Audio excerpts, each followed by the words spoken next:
రాజకీయాలలో గెలుస్తాం, ఓడిపోతాం, అది వేరే విషయం. కానీ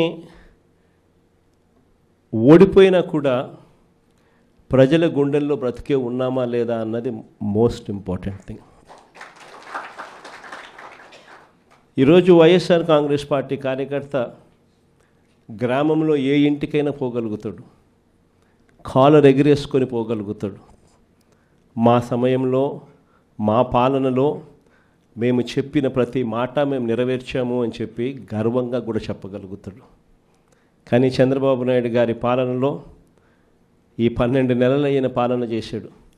ఈరోజు చంద్రబాబు నాయుడు గారికి సంబంధించిన కార్యకర్త, ఏ కార్యకర్త అయినా సరే గ్రామాల్లోకి వెళ్ళి ఏ ఇంటికైనా వెళ్ళి గర్వంగా, సగర్వంగా వాళ్ళ దీవెనలు, ఆశీస్సులు పొందగలుగుతాడా అని అడుగుతా ఉన్నాను నేను.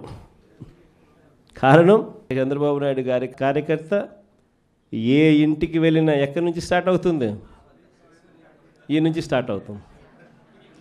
ఏ ఇంటికి వెళ్ళినా కూడా చంద్రబాబు నాయుడు గారి ఫోటో తీసుకొని, కూటమి నేతల ఫోటోలు తీసుకొని ఏ కార్యకర్తలైనా కూడా ప్రజల ఇళ్ళకు పోతే ఇక్కడి నుంచి చిన్నపిల్లడు మొదలు పెడతాడు, నా 15,000 ఏమైందయ్యా అని. 12 నెలలు అయిపోయింది, నా 15,000 ఏమైంది అని అంటాడు. అంతటితో ఆగదు. దాని తర్వాత వాళ్ళ అమ్మ బయటకు వస్తుంది, వాళ్ళ చిన్నమ్మ బయటకు వస్తుంది. వాళ్ళు ఏమంటారు? నా 18,000 ఏమైంది అని అంటారు. అంతటితో కూడా సరిపోదు. దాని తర్వాత ఆ అమ్మల వాళ్ళ అమ్మలు బయటకు వస్తారు, ఆ అమ్మల వాళ్ళ అత్తలు బయటకు వస్తారు. వాళ్ళు వచ్చి వాళ్ళు ఏమంటారు? మాకు 50 ఏళ్ళకే 48,000 ఇస్తానన్నావు కదా, మా 48,000 సంగతి ఏంది అని అంటారు. అంతటితో కూడా ఆగిపోదు. 20 ఏళ్ళ పిల్లోడు బయటకు వస్తాడు, 20 ఏళ్ళ పిల్లోడు బయటకు వస్తాడు. వచ్చి 20, 25 ఉన్న పిల్లోడు బయటకు వస్తాడు. వచ్చినప్పుడు ఏమంటారు? నా 36,000 ఏంది, నా నిరుద్యోగ భృతి ఇస్తానన్నావు, 36,000 పరిస్థితి ఏంది అని అంటాడు.